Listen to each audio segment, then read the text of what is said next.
Welcome to people's voice. June 28న ఏలూరులో జరిగిన జై భీమ్ భారత పార్టీ సభలో ఏపీ ముఖ్యమంత్రి చంద్రబాబు నాయుడు, ఉప ముఖ్యమంత్రి పవన్ కళ్యాణ్తో పాటు రాధా మనోహర్ దాస్లపై వివాదాస్పద అనుచిత వ్యాఖ్యలు చేసిన ప్రశ్న యూట్యూబ్ ఛానల్ నిర్వాహకుడు రావణ్ అలియాస్ బచ్చలకూరు జోసెఫ్ను పోలీసులు హైదరాబాద్లో అదుపులోకి తీసుకుని విచారణ నిమిత్తం మచిలీపట్నం గుడివాడలకు తరలించి కస్టడీలోకి తీసుకున్నారు. తొలుత హైదరాబాద్లో అరెస్ట్ చేసిన పోలీసులు పిఠాపురానికి తరలించారు. ఆ తర్వాత కాకినాడ పరిసరాల్లోని మరో కేసులో బెయిల్పై విడుదలైన కొద్దిసేపటికే మచిలీపట్నం గుడివాడ పోలీసులు ఆయన్ని మళ్లీ అదుపులోకి తీసుకుని అక్కడికి తరలించారు. గొల్లపురంలో విద్యార్థుల మధ్య జరిగిన గొడవను కులఘర్షణగా చిత్రీకరిస్తూ వీడియోలు చేశారన్న ఆరోపణలపై పోలీసులు రావణ్ను ప్రశ్నిస్తున్నారు.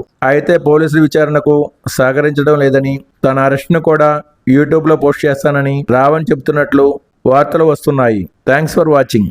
For more interesting updates, please subscribe my channel.